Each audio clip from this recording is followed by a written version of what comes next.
8절까지의 말씀 함께 나눕니다. 창세기 4장이고요. 우리 1절부터 8절까지 말씀. 우리 온라인 성도님들도 동일한 은혜 사모하시는 마음으로 다 함께 크게 봉독하겠습니다. 아담이 그의 아내 하와와 동침하매 하와가 임신하여 가인을 낳고 이르되 내가 여호와로 말미암아 등남하였다 하니라. 그가 또 가인의 아우 아벨을 낳았는데 아벨은 양치는 자였고 가인은 농사하는 자였더라. 세월이 지난 후에 가인은 땅의 소산으로 제물을 삼아 여호와께 드렸고 아벨은 자기도 양의 첫 새끼와 그 기름으로 드렸더니 여호와께서 아벨과 그의 제물은 받으셨으나 가인과 그의 제물은 받지 아니하신지라. 가인이 몹시 분하여 안색이 변하니 여호와께서 가인에게 이르시되 내가 분하여 함은 어찌 됨이며 안색이 변함은 어찌 됨이냐. 내가 선을 행하면 어찌 낯을 들지 못하겠느냐. 선을 행하지 아니하면 죄가 문에 엎드려 있느니라. 죄가 너를 원하나 너는 죄를 다스릴지니라. 가인이 그의 아우 아벨에게 말하고 그들이 들에 있을 때에 가인이 그의 아우 아벨을 쳐 죽이니라. 아멘. 하나님 말씀입니다. 하나님 말씀에 감사합니다. 우리 수요 창세기 강의 오늘 7번째 시간 함께 창세기 이제 4장의 말씀 함께 나누게 됩니다. 자, 창세기는 이제 처음 시작한 기원이 어떻게 됐는가를 우리에게 말씀하시며 그 기원들을 어떻게 다시 회복할 수 있는가, 새로운 창조에 대한 하나님의 은혜의 말씀인 것입니다. 그래서 창세기의 말씀, 성경 전체가 그렇지만 이 원리입니다. 성경은 원리입니다. 그러니까 우리가 성경을 그저 듣고 마는 것이 아니라 이 원리를 깨달았을 때, 온 세상에 있는 원리들이 그렇죠. 과학도 그렇고, 우리 학문도 그렇고, 이 원리를 적용하게 되면 그 원리가 실제적으로 일어나게 되는 것이죠.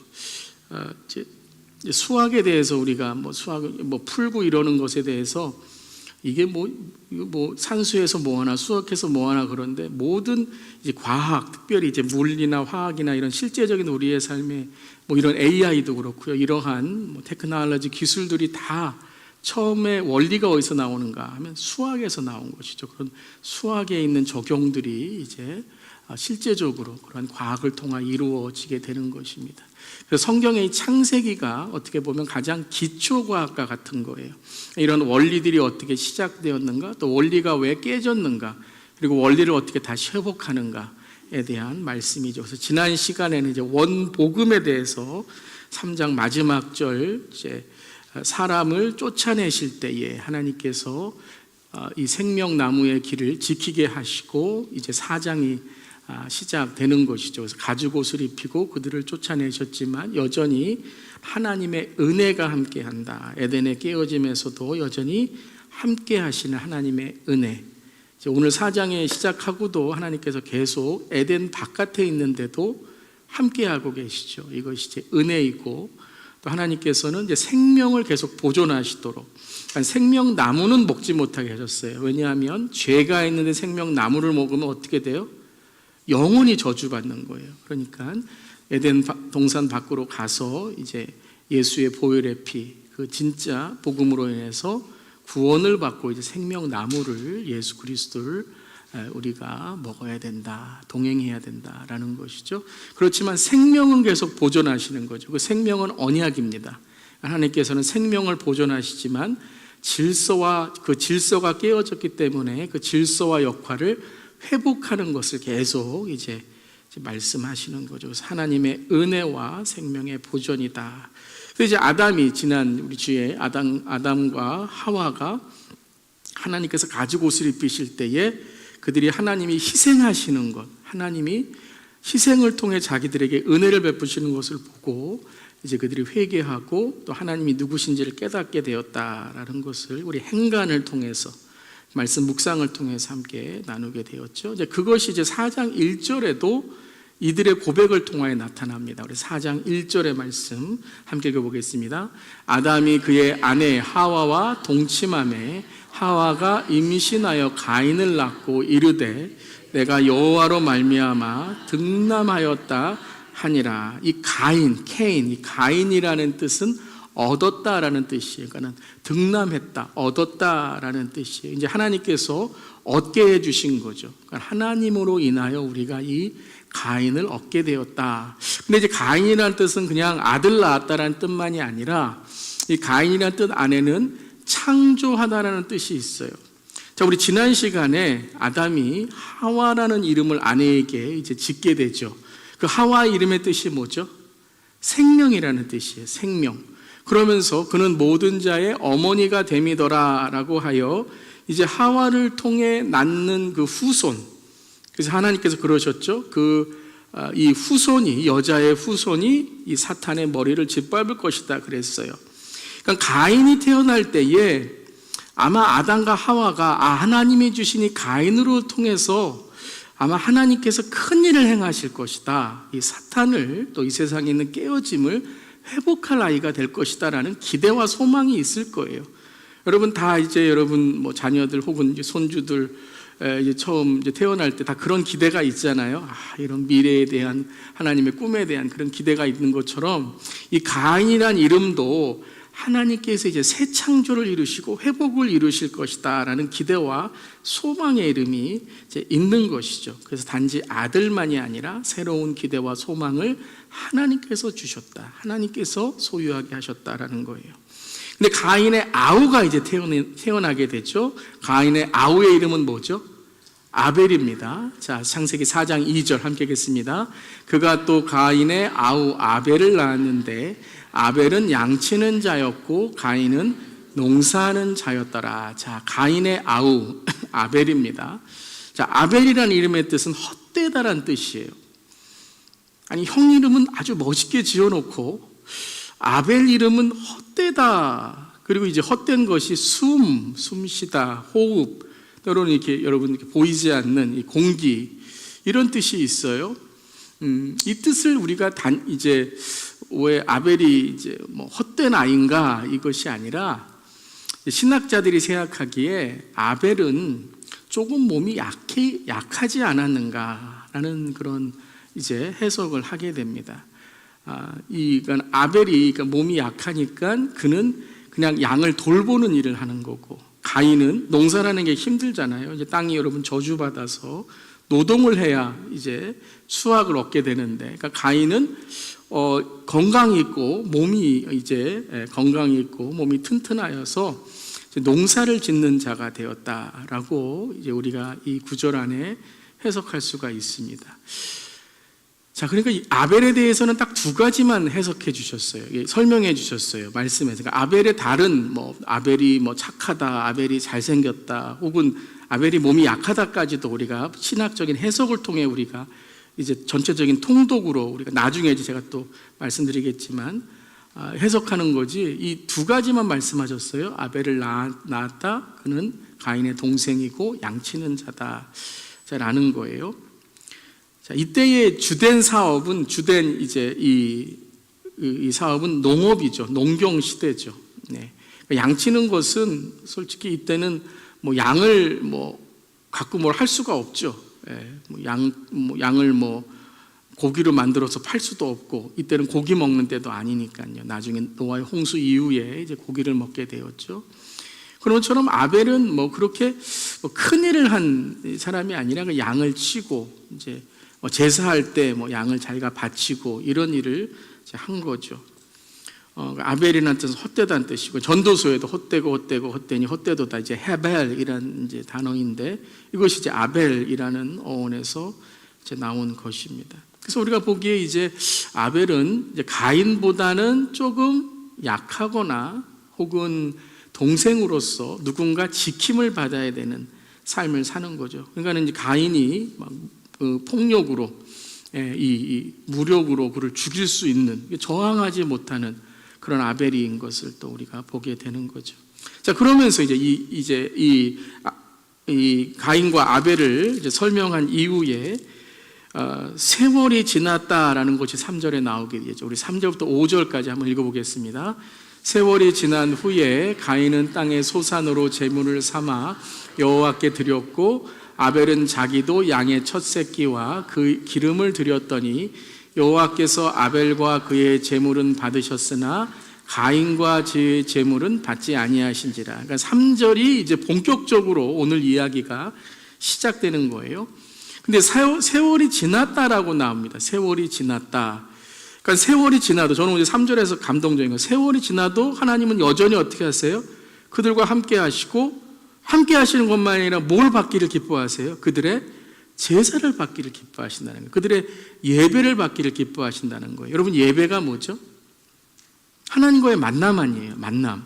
하나님께서 여전히 에덴 동산의 추억을 기억하셔서 이 아담의 가정을 계속 정기적으로 만나시기를 원하신다라는 거예요.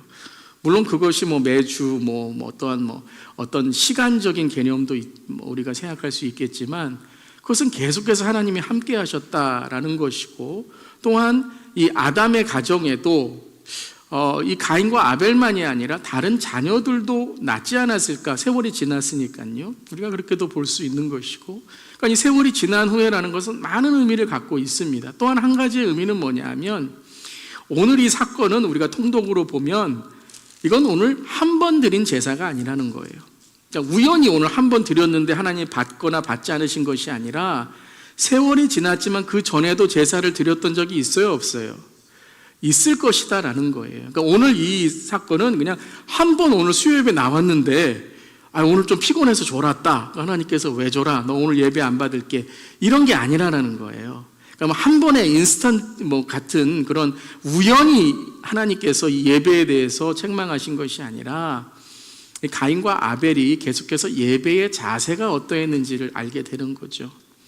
여러분, 우리가 하나님께 온전한 예배를 드릴 수 있기를 바랍니다. 그것은 우리가 한두 번의 예배만이 아니라 우리의 삶 속에 평생의 예배를 우리가 하나님께 드리고, 그 예배가 영과 진리로 전심과 진심으로 드릴 수 있는 예배가 되기를 바랍니다. 그러니까 이 세월이 지난 후에는 많은 의미를 우리 갖고 있고, 또 많은 다른 내용들을 해석할 수 있는 이 기반이 되는, 기초가 되는 그런 말씀이다라는 거예요. 자, 그러고서 이제 가인은 땅의 소산으로 제물을 삼아 여호와께 드렸고, 당연하죠. 가인의 직업이 뭐죠? 농사 아닙니까? 그러니까 자기 것으로 드린 거예요. 그리고 아벨은 어떤 직업을 갖고 있어요? 양을 치는 거예요. 양을 드리는 건 당연해요. 뭐가 좋다 나쁘다가 아니라 자기의 것을 드린 거예요. 물론 이 구절을 보면 가인은 첫 소산을 드렸다, 이 제사를 빻아서 드렸다. 이 레위기에는 이제 빻아서 드리고 정성으로 드려야 되는데, 그런 의미도 조금 우리가 가질 수 있어요. 그래서 아벨은 첫 새끼 아주 이 정성으로 드린 기름을 드렸습니다. 그러니까 많은 이제 우리 의미를 이제 가질 수 있는데, 가장 중요한 건 뭐예요? 하나님께서 아벨의 제사는 받으셨고 가인의 제사는 어떻게 했다고요? 받지 않으셨다라는 거예요. 이게 오늘 이제 우리의 이 묵상 질문이 돼야 되겠죠. 왜 하나님은 가인의 제물을 받지 않았나? 가인의 제사를 받지 않으셨나? 엄밀히 말하면 제물만 받으신 것이 아니라 제사 자체를 받지 않으신 거죠. 첫 번째는 말씀 속에서 우리가 발견을 해야 됩니다. 우리가 이것을 보고는 동물을 드려야 되는데 땅의 소산, 곡식을 드렸기 때문에 그렇지 않다라고 한다면 이건 좀 우리가 시간의 개념이 좀 틀린 거예요. 이런 규례, 제사에 대한 규례는 레위기에서 나오거든요. 물론 이게 모세 오경이니까 그런 걸 추론해서 한다라고 그러면 좀 더 우리가 이제 서로 이제 신학적인 견해를 나눠야 되겠지만, 이것은 창세기에 있는 말씀이기 때문에 이 제물에 대한 말씀이라기보다 오늘 말씀 속에서 우리가 해석을 해야 되는데, 다시 한번 잘 읽어볼게요. 이 말씀은 제가 한번 설명을 드렸기 때문에 여러분 잘 아실 거예요. 4절 5절 함께 읽겠습니다. 여호와께서 아벨과 그의 제물은 받으셨으나 가인과 그의 제물은 받지 않으신지라 라는 거예요. 그러니까 제사는 뭐하고 뭐가 있어야 돼요? 제단하고 제물이 있어야 되는 거예요. 제물만 갖고 있으면 안 됩니다. 제단이 있어야 돼요. 근데 그 제단은 무엇이냐 하면 성전이라는 제단도 있지만 자신을 드리는 거예요. 여러분 구약도 동일합니다. 신약만 자신을 드린 것이 아니라 여러분 제물을 드릴 때 그 제물은 누구를 뜻하는 거예요? 자기를 뜻하는 거예요. 제물이 죽음으로써 자기의 죄를 드리는 거예요. 그러니까 여러분 대속죄일에 대속죄의 제물 아니고서는 여러분 그 제물은 누가 잡습니까? 자기가 잡는 거예요. 자기가. 제사장이 도와주겠지만 자기 것을 자기가 잡는 거예요. 그러니까 이 오늘 4절에도 5절에도 분명히 나와 있어요. 제물만 받거나 받지 않으신 것이 아니라 그 제물을 드리는 누구를 먼저 하나님께서 받으신다고요? 그렇죠. 드리는 사람을 받으신다는 거예요. 아멘? 사람을 받으신다는 거예요. 그러니까 우리가 얼마나 많이 드리냐, 무엇을 드리냐, 물론 그것도 우리의 정성의 표현이 될 수 있겠지만 여러분 함부로 헌금하지 마시고 함부로 예배드리지 마시고 전심과 진심으로 드리시기를 바랍니다. 그리고 헌금도 여러분 잘 준비하셔야 돼요. 기도로 준비하시고 여러분 정확히 내 사랑을 드리는 것으로 강요와 부담이 아니라 인색한 것이 아니라 하나님께 여러분 내 모든 것을 드릴 수 있는 마음으로 드리시기를 바랍니다. 아멘. 근데 그것은 뭐냐면 그 제물과 헌금이 아니라 그 사람을 먼저 보신다라는 거예요. 믿으시죠? 아멘. 그게 하나님이시라는 거예요. 왜냐하면 성경 전체에 그런 말씀이 너무 많다라는 거예요. 대표적으로는 호세아 6장 6절이죠. 함께 읽겠습니다. 나는 인애를 원하고 제사를 원하지 아니하며 번제보다 하나님을 아는 것을 원하노라. 인애가 뭐예요? 인애가 뭐 한마디로 쉽게 말하면 사랑이라는 거죠. 마음, 사랑, 자세, 사람 그 자체를 원하신다라는 거예요. 인애를 원하고 제사라는 형식을 원하지 않으며, 그러니까 어떤 분들은 뭐 형식은 안 중요하고 마음만 중요하니까 오늘도 그냥 뭐 마음만 받으세요. 예배는 뭐 나중에 나갈게요. 여러분 마음이 있으면 뭐도 있어요? 그렇죠. 행동도 있고 표현도 있는 거예요. 그렇지만 하나님께서는 가장 중요한 건 너의 마음, 너의 사랑을 받기 원하신다라는 거죠. 번제보다도 무엇을 알기를 원하신다고요? 하나님을 알기를 원하신다. 하나님의 마음을 알기를 원하신다. 그러니까 하나님을 알면 우리가 예배, 헌금, 봉사, 사역, 목회 모든 것을 전심과 진심, 영과 진리 우리의 모든 것으로 드릴 수밖에 없어요. 왜 그렇죠? 하나님은 독생자 예수를 우리에게 보내셔서 그 아들을 죽이시면서까지 우리를 사랑하시고 우리를 구원하셨잖아요. 아멘? 아멘 여러분. 여러분 아벨의 제사도 그렇죠. 아벨의 제사에 대해서 설명한 부분이 딱 한 구절 있죠. 히브리서 11장 4절 함께 보겠습니다.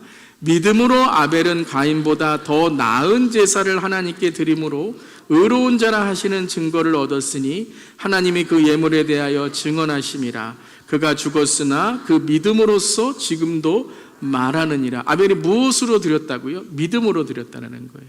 그러니까 제물로 드린 게 아니라 그 제물이 뭘 해서 하나님 받으신 것이 아니라 그가 믿음으로 하는 게 뭐예요? 쉽게 말하면 그렇죠. 그의 전부, 그의 삶으로, 그의 마음으로. 그래서 가인보다 더 나은 제사라는 거예요. 그러니까 가인도 제대로 드리면 제사로 하나님 받으신다라는 거죠. 낮고 조금 부족한 것 뿐이지 가인 자체를 하나님께서 버리시는 그런 정죄가 아니다라는 거예요. 그래서 그 예물도 바로 아벨 자신이다. 아벨 자신을 드렸다라고 말씀하시는 것이죠. 그래서 모든 사람은 무엇으로 하나님께 예배 드려야 돼요? 믿음으로 드려야 된다. 영과 진리로 드려야 된다. 신령과 진정으로 드려야 된다라는 거예요. 자, 그러면 아벨은 우리가 이렇게 예배를 드렸기 때문에 하나님이 그의 삶을 보셨다라고 한다면 가인은 이제 오늘 본격적인 우리가 묵상 포인트는 가인이에요. 여러분 우리 안에는 아벨의 예배가 아니라 가인의 예배인 줄 믿습니다. 그러니까 우리는 가인의 예배예요. 그 때문에 우리가 가인이 안 되려고 노력을 해야지 예배 나와서 난 아벨이에요. 그러니까 저 사람보다 더 나아요. 내가 조금도 뭐 드려요. 뭐 봉사 열심히 해요. 내가 오늘 뭐 설교해요. 하나님은 이걸 보시는 게 아니라 우리 각자의 마음에 하나님의 사랑과 믿음을 보시는 줄 믿습니다. 그러니까 우리는 그러니까 가인의 예배라는 것을 여러분이 이제 잘 이해를 하셔야 되는데 여러분의 예배가 뭐 실패했다는 말씀이 아니라 가인이 안 되려고 예배 드려야지 나는 아벨이니까 하나님 오늘도 내가 하나님께 뭐 의롭죠? 이렇게 되면 바리새인 되는 거예요. 그러니까 우리가 오늘 가인의 예배가 왜 실패했는지를 알고 우리의 예배가 실패하지 않아야 되고 실수할 때도 오늘 이 가인의 예배를 배움으로 회개할 수 있기를 바랍니다. 아멘. 자, 그래서 가인의 예배를 배우는 게 중요하다. 자, 우리 전체적인 묵상 포인트 함께 하겠습니다. 가인은 어떤 예배에 실패하였는가? 자, 오늘 가인은 어떤 예배에 실패하였는가를 보면서 이 포인트는 너무 중요한 게 뭐냐면요, 창세기에만 있는 것이 아니라 성경 전체에 특별히 예배만이 아니라 신앙에 대한, 특별히 이 마지막 때에 어떤 신앙을 우리가 가져야 되는지를 너무 잘 우리에게 가르쳐 주시는 거예요. 오늘 잘 배울 수 있기를 바랍니다. 아멘. 첫 번째 포인트 함께 하겠습니다. 종교와 형식의 비교에 빠지니 영과 진리의 예배에 실패하였습니다. 자, 다시 한번 크게 읽겠습니다. 종교와 형식의 비교에 빠지니 영과 진리의 예배에 실패하였습니다. 종교와 어떤 예배에 빠져 있다고요? 가인이 지금 형식. 한마디로 하면 거칠해. 종교와 형식의 예배, 종교와 형식의 신앙은 항상 무엇을 기반으로 신앙이 이루어져요? 비교입니다. 하나님과의 관계 속에서가 아니라 사람들과의 비교 속에서, 저 사람은 내가 나아, 저 사람보다 많이 드렸어, 저 사람보다 내가 뭐 많이 알아, 이게 다 뭐죠? 이게 진화론적 생각이에요. 네. 우열. 내가 저 사람보다 더 나아. 그러니까 여러분, 진화론이라는 게 단지 뭐 원숭이에서, 뭐 아메바에서 이런 건 아주 기초적인 우리가 과학적인 진화론의 이해에서 나오는 것이고, 너무 무서운 건 뭐냐면요, 정말 우리의 삶 속에 이 뿌리 박은 진화론적 사상, 이 문화가 무서운 거예요. 뭐예요? 종교적인 거라는 거예요. 이상하죠? 진화론은 종교를 안 믿는데, 그러니까는 진화론이라는 종교예요, 이것은. 근데 그것이 뭐냐면 우리가 지금 종교성과 너무나도 흡사하다는 거예요. 그렇지만 이제 진화론은 유물론이기 때문에 무엇을 통해서? 경쟁. 내가 저 사람을 이김으로써, 짓밟음으로써 내가 살아나는 생존이고, 종교라는 것은 종교적인 것으로 내가 신이 되려고 하는데 다른 사람보다 우월해야 되고 경쟁해서 내가 이 신의 싸움에서 생존하고 이겨야 되는 것이죠. 우린 신이 아닙니다. 신이 되는 것도 아닙니다. 신이 우리를 구하는 것이고 하나님이 우리를 천국과 영생으로 예수 그리스도 안에 인도하시는 줄 믿습니다. 그러니까 완전히 다른 거예요, 여러분. 그러니까 뭐 다원주의 뭐 다 똑같으니까 간다. 나도 하나님 부르는데 뭐 너도 하나님 부르냐? 뭐 하느님이면 어때고 날님이 어떠냐? 다 하나님이지. 아니요, 여러분. 우리의 하나님은 진리이신 하나님. 아멘. 삼위일체의 진리, 오직 구원이신 예수 그리스도 하나님이신 줄 믿습니다. 그러니까 종교의 형식의 비교에 빠지니까 영과 진리가 뭐예요? 하나님과의 관계가 빠지고 하나님과의 진리가 빠지니까 변화하지가 않는 거죠. 우리가 교회 다녀도 변화하지 않는 우리의 신앙이 뭐예요? 다 종교적인 것으로 신앙하는 거예요. 다른 사람과 싸우고 경쟁하고 내가 더 착하고 내가 더 종교적으로 의롭고 이거 싸움하니까 변화는 없고 다른 사람들과 싸움만 있는 것이죠. 나사렛 그리스도의 이름으로 선포합니다. 이런 모든 종교적인 것들이 사라질지어다. 그런데 가장 대표적인 오른 가인의 이 종교와 형식의 비교에 빠지게 되니까 나타나는 모습이 뭐냐면요, 분노입니다. 함께 읽겠습니다. 5절 시작. 가인이 몹시 분하여 안색이 변하니. 자, 보세요. 하나님께서 가인아, 오늘 예배는 조금 부족하다. 네가 오늘 예배에 제대로 드리지 않았다. 이렇게 말하면 제대로 된 신앙이라면 어떻게 해야 될까요? 그렇죠. 회개하면 너무 좋겠지만 뉘우쳐야죠. 하나님 죄송합니다. 이러지 않더라도 내가 어떻게 해야 예배를 다음번에도 잘 드릴까? 내가 어떻게 오늘 찬양을 더 내가 진심으로 드릴까?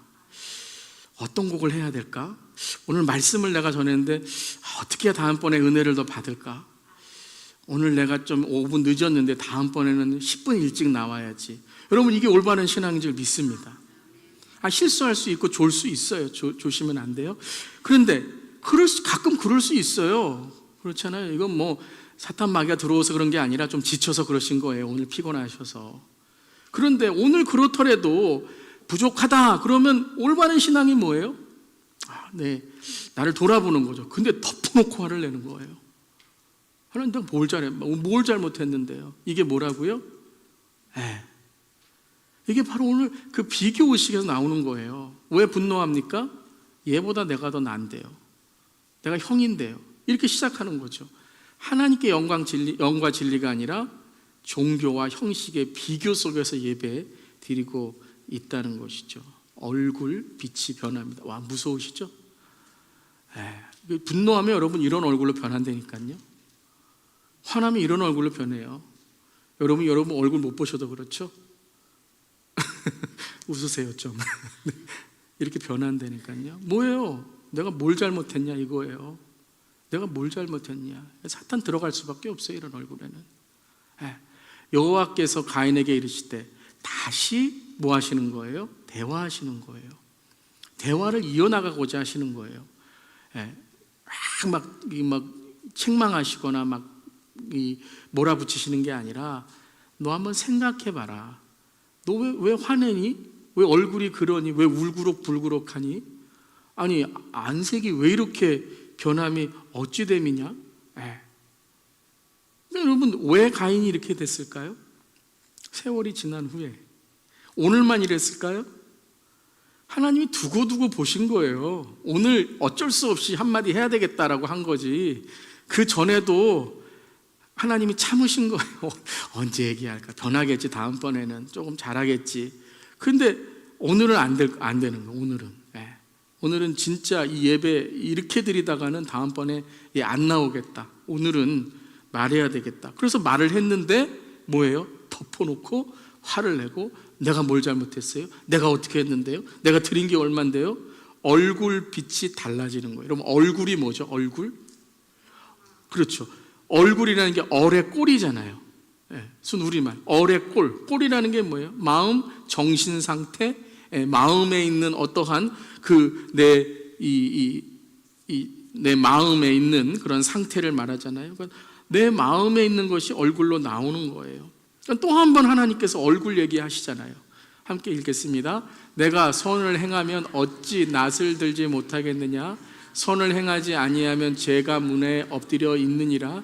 죄가 너를 원하나 너는 죄를 다스릴지니라. 한번 여러분 두세 번 이렇게 묵상해 보시고 하나님이 지금 무슨 얘기 하시는 거예요? 딱 한마디로 한다면 뭐예요? 죄 짓지 마 이거예요. 화날 수 있어. 서운할 수 있어. 이해 안 될 수 있어. 그런데 얼굴이 이렇게 되면서까지 화내면 안 된다라는 거예요. 너 이렇게 얼굴 변했다가는 분명히 죄 짓는다. 나가서 분명히 사고 난다. 이거 말씀하시는 거예요. 뭐라고 말씀하세요? 너 잘못됐어. 분명히 말씀하시는 거예요.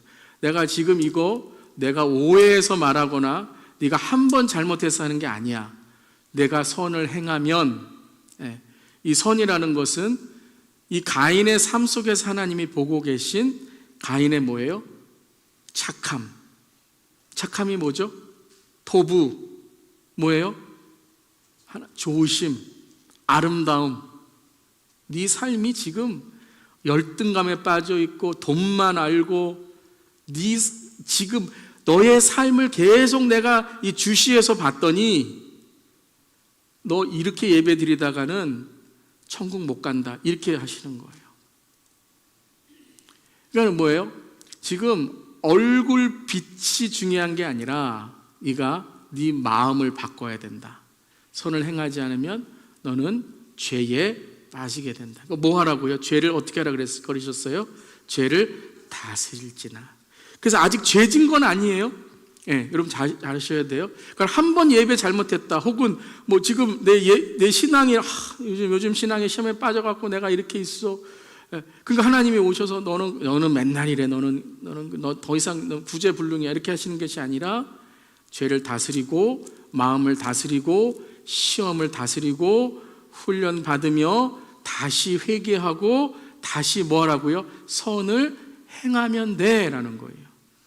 이 선이라는 것은 여러분 어떤 자기 의를 말씀하시는 것이 아니라 하나님과의 관계, 그 토부, 하나님과 관계를 어떻게 하면 된다고요? 다시 회복하면 돼라고 말씀하시는 거예요. 죄가 문에 엎드려 있느니라 죄를 다스릴지냐. 문 앞에 딱 죄가 있는 거예요. 문을 딱 열면 죄가 들어와요. 사탄이 틈타고 들어와요. 그러니까 죄를 다스리라는 거예요. 여기에 여러분 정말 예배에 대한 창세기부터 시작해 요한 계시록까지 예배가 무엇인지를 우리에게 종교의 예배가 아니라 참된 예배에서 말씀하십니다. 함께 읽겠습니다.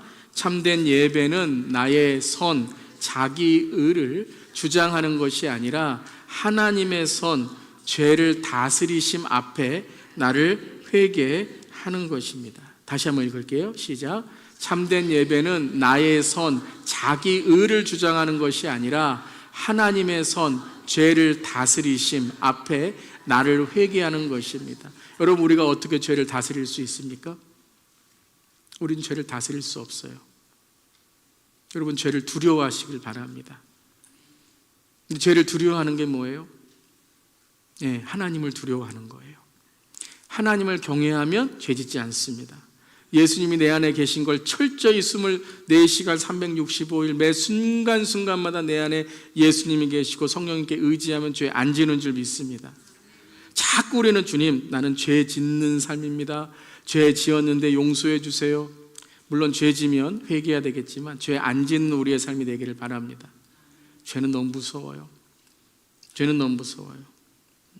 그래서 우리가 예배라는 건 뭐냐면 제사와 동일한 것입니다. 뭐 신약 시대의 예배는 이미 여러분 죄사함이 있으니까 우리는 뭐 기뻐하고 축제이고, 여러분 죄가 사해지고 구원이 있어야 기뻐하고 축제가 있는 것이지, 예수도 안 믿고 예배 나와서 예배는 좀 재미있어야지, 예배는 좀 신나야지, 그건 여러분 엔터테인먼트, 그거는 텔레비전 보세요. 예배는 내가 먼저 죽어야 되는 줄 믿습니다. 나의 선을 주장, 나의 재미를 주장하는 게 예배가 아니에요. 아멘. 우리 초등부, 유아부, 영아부, 중고등부, 청년부, 대학부, EM 제대로 된 예배가 세워질 수 있기를 바랍니다. 재미 중요해요. 근데 재미 위에 세워주면요 오래 못 가요. 네, 왜냐하면 세상은 더 재미있잖아요. 재미가 아니라 의미를 알게 해줘야 되는 줄 믿습니다. 내가 죽어야 돼요. 진짜 내가 정말 하나님 앞에 새로워지는구나 라는 하나님의 선, 죄를 다스리시는 분 앞에 나를 회개하는 것이 제사이고 예배다라는 거예요. 구약시대의 제사가 분명한 거예요. 내가 죽어야 돼요. 내가 죽어야 돼요. 내가 예배를 통해서 내가 죽는 거죠. 근데 진짜 죽으면 안 되니까 하나님이 살려주시는 거예요. 예배 끝나도 살려주시는 거예요. 근데 종교적인 예배는 뭐라고요? 비교, 감정, 즉흥적인 분노, 예배드리면서 하나님은 안 보이고 사람 뒤통수만 보이면 안 됩니다. 여러분, 예배, 오늘 이 시간에 예배를 제대로 배웠으니까 우리 모두 예배 드릴 때마다 나는 죽고 예수로 사는 우리 모두 되기를 주님의 이름으로 축원합니다. 그래서 회개하시는 회개, 기도도 회개, 예배도 회개, 말씀 변화 돼야 되는 줄 믿습니다. 그래서 여러분, 화를 내는 것 함께 읽겠습니다. 분을 내어도 죄를 짓지 말며 해가 지도록 분을 품지 말고 마귀에게 틈을 주지 말라. 그러니까 분노는 뭐예요? 틈이에요. 화날 수 있어요. 화날 수 있고 실수할 수 있어요. 그런데 그걸 통해 죄 짓지 말라는 거예요. 죄는 뭐예요? 죄는 하나님의 관계가 깨어지고 서로의 관계가 깨어지도록 내가 행동하고 내가 그걸 말하고 비방하고 내가 돌아서는 거예요. 화날 수 있어요. 그렇지만 그 화를 여러분 해가 지도록 품지 마세요. 아멘. 오늘 오시다가 부부싸움 하신 분들 계시면 오늘 예배 나가시기 전 혹은 오늘 주무시기 전에 푸시기를 바랍니다. 부부싸움 하고 오셨어요? 네, 괜찮아요. 푸세요. 마귀에게 틈을 주면 안 돼요. 그러니까 작은 그 상처가 점점 커지는 거예요. 정말 그래요. 저도 그래요. 우리 모두가 정말 연약한 존재라는 거예요. 그래서 틈을 주지 말고, 또 베드로전서 5장 8절 함께 읽습니다. 근신하라 깨어라 너희 대적 마귀가 우는 사자같이 두루다니며 삼킬 자를 찾나니. 그래서 이 마귀가 우리를 우리를 이제 우는 사자같이 삼키려고 우리를 찾고 다니는 거예요. 그러면 우리 어떻게 해야 돼요? 근신하고 깨어야 돼요. 여러분, 근신하고 깨는 게 뭐예요? 근신하고 깨는 게 뭐예요? 영어로 써왔어요. self control 하셔야 돼요. self control 하셔야 돼요. 근신한다 그랬더니 뭐 이 사람은 저래, 저 사람은 저래, 어디 가서 그러니까 안 되지. 이건 정죄예요. 셀프 컨트롤, 근신한 게 아니에요. 죄에 대해서 아는 게 근신이 아니고요. 뭐가 잘못됐다는 걸 아는 게 근신이 아니라, 알았다면 뭘 해야 돼요? 그렇죠. 자제하셔야 돼요. 말 자제하세요. 감정 자제하세요. 때로는 여러분에게 즐거운 것들을 자제하세요. 사탄이 그걸 갖고 여러분들을 흔드는 거예요. 그리고 alert, 깨어 있어야 돼요. 깨어 있어야 돼요. 영적으로 깨어 주님과 동행하는 우리 모두에게를 바랍니다. 그런데 가인이 어떻게 했어요? 가인이 그걸 깨닫지 못했죠. 그래서 어떻게 됩니까? 그 분노를 그대로 죄로 만든 거죠. 4장 8절 함께 읽겠습니다. 가인이 그의 아우 아벨에게 말하고 그들이 들에 있을 때에 가인이 그의 아우 아벨을 쳐 죽이니라. 가인이 아벨을 죽였어요. 아벨은 형을 못 이겨요. 그러니까 우리가 아벨이 좀 연약하고 또 약한 몸을 가지고 있고 이런 것들을 우리가 또 생각할 수 있는 거죠. 그런데 여기 말씀에서 참 재밌는 것이 뭐냐면 어디서 죽였어요? 들에서 죽였어요. 아벨에게 말했다라는 건 뭐 우리가 보면 뭘 말했는지 모르겠지만 나오라는 거죠. 말했다는 건 자, 집에 있지 말고 나오라는 거예요. 너 나와, 아벨 나와, 나랑 들에 가자. 이렇게 말했다는 거예요. 들에 갔어요. 들에 갔더니 어떻게 해요? 덮어놓고 뒤에 있던 이 돌을 확 쳐서 죽이는 거예요. 왜 집에서 안 죽이고 왜 들에서 죽였어요? 사람 누구요? 네. 엄마 아빠 있으니까 안 죽인 거예요. 들에 가면 아무도 없을 거 아니에요. 네. 지금 사람 별로 없고 아담과 하와밖에 없으니까. 네. 근데 누군 계세요? 네. 아벨을 죽이기 전에 가인이 누구를 죽인 거예요? 자기 마음속에 하나님을 죽인 거예요. 하나님은 안 계셔. 하나님이 안 보는 곳에서 죽인다고 들에 데리고 나간 거예요. 그러니까 이 살인은 먼저 무엇이 깨어진 거예요? 그렇죠. 선악과. 아담과 하와가 하나님과의 관계가 깨어짐. 하나님은 우리에게 선악과를 먹으면 하나님 같이 될까 봐 하나님의 존재를 무시하고 깬 거예요. 그런 것 같아요, 여러분. 우리 그리스도인 아닙니까? 아멘.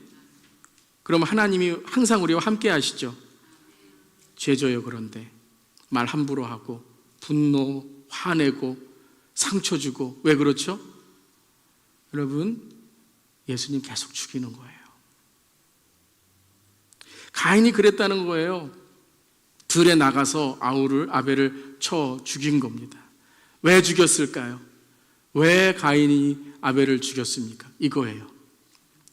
너 때문에 내 예배를 받지 않으셨잖아. 너 때문에 내 예배를 받지 않으셨잖아. 저는요, 목회할 때 이 말 너무 많이 듣습니다. 근데 깜짝 놀라는 게 저도 그럴 때도 있어요. 저 사람 때문에 내가 이렇게 됐잖아. 저 사람 때문에 내 신앙이 이렇게 됐잖아. 저 사람 때문에 우리 교회가 이렇게 됐잖아. 저 사람 때문에 우리 가정이 이렇게 됐잖아. 저 사람 때문에 이 나라가 이렇게 됐잖아. 물론 그 사람이 죄가 있어요. 그 사람이 잘했다는 게 아니에요. 그 사람 때문에 내가 피해를 본 게 있어요. 그런데 정작 나는 어떻습니까? 거기에서 나를 분리시켜서 나를 의롭다고 해요. 얼굴을 피하여. 너 때문에 내 예배를 받지 않으셨잖아. 비교하고 정죄하고 분노하고 남 탓하고 있는 거예요. 여러분, 다시 한번 예배를 우리가 조금 쉽게 정의할 수 있기를 바랍니다. 함께 읽겠습니다. 예배는 나 잘했지요가 아니라 더 잘하겠습니다. 여러분, 항상 예배 끝날 때에 하나님 오늘 예배 잘 드렸잖아요. 이렇게 우리가 은혜 받고 끝나는 것이 중요하겠지만 하나님 다음번에 예배 더 잘하겠습니다. 설교 더 잘하겠습니다. 은혜 더 많이 받겠습니다. 더 사랑하겠습니다. 변화하는 우리 모두 되기를 주님의 이름으로 축원합니다. 첫 번째는 바로 이 종교적인 비교 형식에 가인이 붙잡혀 있어서 그는 진짜 예배의 신앙을 잃어버리고 이 예배에 실패했다는 거예요. 자, 두 번째 함께 읽겠습니다. 내가 지켜야 할 역할이 무너지니 삶의 예배에 실패하였습니다. 여러분, 예배는 오늘 이 시간만이 예배가 아니라 우리의 삶의 예배가 계속되는 줄 믿습니다. 그러니까 예배는 뭐냐면 하나님을 만남으로 우리가 변화된 거예요. 하나님이 우리를 왜 변화시켜 주셨죠? 그 역할을 감당하라고 하신 거예요. 하나님이 왜 우리에게 은혜를 주시고 축복을 주시죠? 그 역할을 감당하라고 하신 거예요. 아멘. 우리는 빛과 소금인 줄 믿습니다. 왜 빛과 소금을 우리에게 만드셨어요? 하나님께서 빛과 소금으로? 그렇죠. 하나님의 빛을 전하고 하나님의 소금으로 우리 역할을 감당하라는 거죠. 우리는 거룩한 제사장입니다. 소유된 백성입니다. 아멘. 왕같은 제사장들입니다. 왜요? 하나님의 아름다운 덕을 전하기 위해서 우리를 변화시키시고 어둠에서 우리를 부르신 줄 믿습니다. 가인의 역할을 이제 하나님께서 말씀하세요. 즉 예배는 뭐냐면 혼자 드리는 예배만이 아니라 아벨과 함께 드리는 예배다라는 것을 강조하십니다. 함께 4장 9절 읽겠습니다. 여호와께서 가인에게 이르시되 내 아우 아벨이 어디 있느냐? 그가 이르되 내가 알지 못하나이다. 내가 내 아우를 지키는 자이니까. 여러분 참 재밌죠? 아담과 하와랑 똑같이 그런 이제 이 반응을 합니다. 내 아우 아벨이 어디 있느냐? 그러면 모릅니다. 그러면 끝나면 될 텐데 내가 알지 못하나이다 해놓고 또 뭐라 그래요? 내가 내 아우 지키는 자입니까? 라고 도리어 하나님께 화를 내는 거예요. 뭔 토를 이렇게 다는지 그러다가 잡힌 거죠. 내 아우를 지키는 자이니까 라고 말씀 이제 가인이 하나님께 나는 아벨을 지키는 자가 아니다고 말하는 거예요. 창세기 3장 9절도 그랬죠. 함께 읽겠습니다. 여호와 하나님이 아담을 부르시며 그에게 이르시되 내가 어디 있느냐라고 하셨어요. 그러니까 이 3장 전체를 이제 3장하고 우리가 4장을 보면 하나님께서 두 가지의 질문을 하시죠. 아담에게는 내가 어디 있느냐라고 하며 아담 자신에 대한 존재에 대해서 말씀하시고 에덴을 떠난 이후에는 이제 어떤 존재가 된다고요? 내 아우 아벨이 어디 있느냐라고 하며 함께 살아가는 존재를 말씀하시는 거예요. 깨어짐을 통해서 함께 살아가는 존재. 근데 가인은 뭐라 그래요? 내가 내 아우를 지키는 자입니까? 라고 이제 오히려 질문하고 있어요. 그러니까 하나님께서 이 가인에게 또 아담과 하와가 가인에게 항상 얘기했던 게 뭘까요? 넌 형이잖아. 아벨을 좀 잘 지켜야 돼. 아벨 예배 드릴 때 네가 이렇게 가르쳐. 이렇게 된 거죠. 그러니까 뭐예요? 내가 아벨을 지키는 자입니까? 자기가 죽여놓고 자기의 역할을 오히려 하나님께 반항하고 있는 것이죠. 자, 이 지킨다라는 게 여러분 이 창세기에도 그렇지만 성경 전체에 참 많이 나오는 단어입니다. 히브리어로 샤마르라는 단어인데 한번 따라해보세요. 샤마르는 보호하다, 준수하다, 지킨다, 보호한다라는 단어예요. 2장 15절에 여호와 하나님이 그 사람을 이끌어 에덴 동산에 두어 그것을 경작하며 어떻게 하게 하셨어요? 지키게 하고 보살피게 하고 다스리게 하고 이게 지킨다라는 거예요. 자기 역할을 감당하는 거죠. 신명기에 말씀을 말씀하시면 이렇게 말씀하세요. 함께 읽겠습니다. 너희는 너의 하나님 여호와의 명령과 증거와 규례를 잘 지키라. 이 지키라는 단어가 뭐예요? 샤마르라는 단어예요.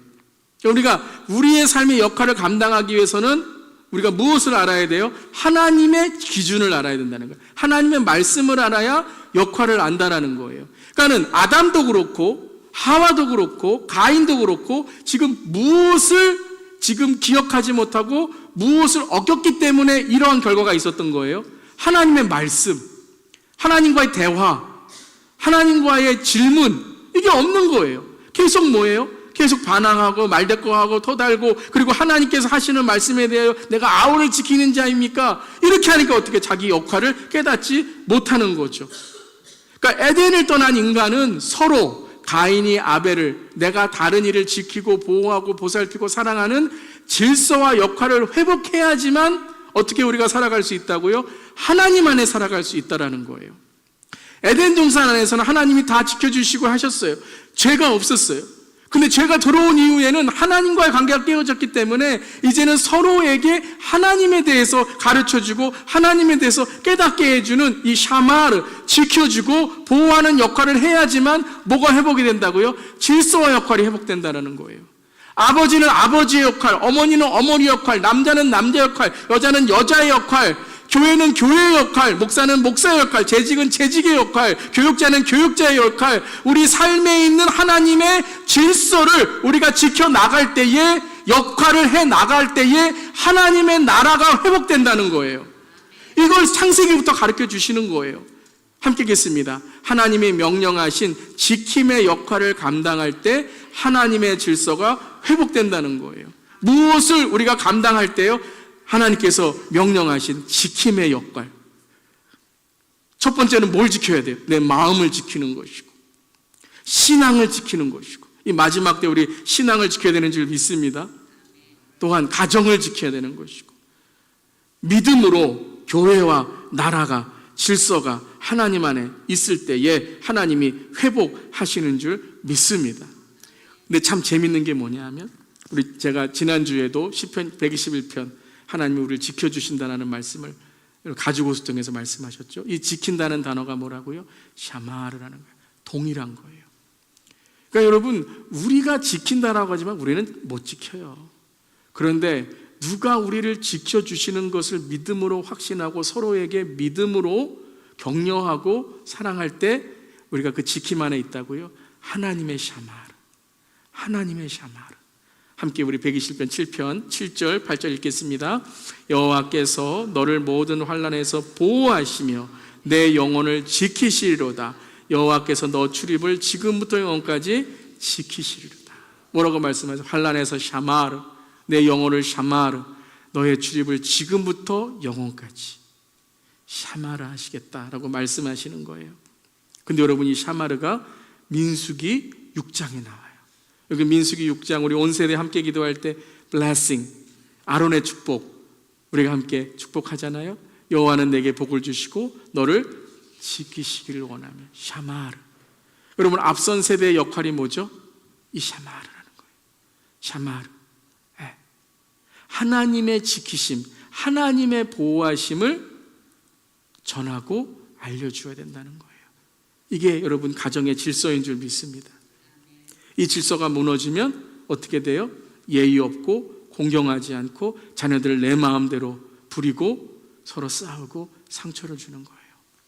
하나님의 명령, 하나님의 지키심, 하나님의 보호하심, 하나님의 임재, 하나님의 나라를 선포할 때 하나님께서 우리에게 하나님의 축복을 주시는 줄 믿습니다. 그러니까 이 샤마르가 가인에게, 이게 오늘 결론이에요. 그러니까 예배를 못 드린 가인이 아니라 가인의 죄 가운데, 아담의 죄 가운데 무엇을 선포하시는 거예요? 내가 너를 지키신다. 창세기 4장 13절에 가인이 그래요. 내 죄벌이 지기가 너무 무거우니다.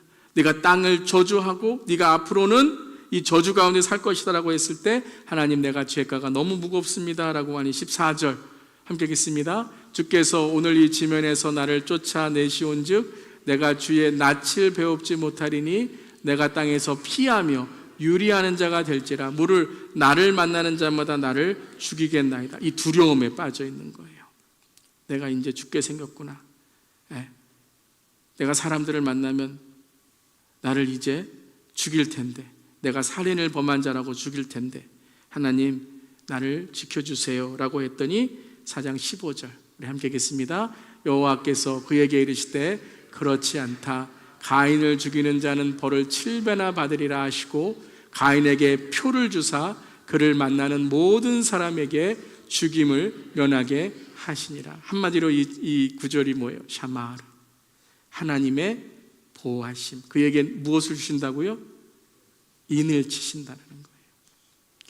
여러분, 그 마지막 날 모든 것이 심판 가운데 있을 때 하나님께서 우리를 인치사 인치시사 하나님의 샤마르로 우리를 보호하시고 우리를 하나님의 품에 영혼으로 인도하신 줄 믿습니다.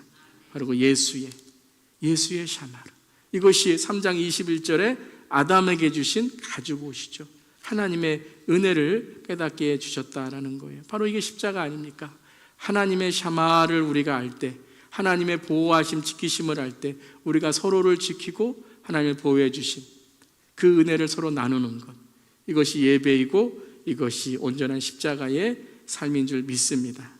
자, 이런 이후에 이제 가인이 그러면 어떻게 살아야 돼요? 하나님의 보호하심을 감사하고 살아가야 할 텐데, 자, 가인이 어떻게 합니까? 함께 읽겠습니다. 가인이 여호와 앞을 떠나서 에덴 동쪽 놋 땅에 거주하더니 아내와 동침함에 그가 임신하여 에녹을 낳은지라. 가인이 성을 쌓고 그의 아들의 이름으로 성을 이름하여 에녹이라 하니라. 자, 4장 1절에 아담과 하와가 임신하여 가인을 낳았을 때 뭐라고 했죠? 여호와로 말미암아 얻었다라고 했어요. 그런데 가인은 임신하여 에녹을 낳았는데 무슨 일을 합니까? 자기의 성을 쌓아요. 그리고 그 아들의 이름으로 에녹 성이라고 합니다. 하나님의 보호하심이 아니라 인간이 어떻게 하는 거예요? 자신을 지키려는 인간의 서로의 경계를 만들어 에녹성을 만듭니다. 인간이 세운 첫 번째의 성, 첫 번째 도시입니다. 즉 다른 이들과의 분리, 그리고 하나님이 아닌 내 자신의 보호와 지킴으로 살아가는 거예요.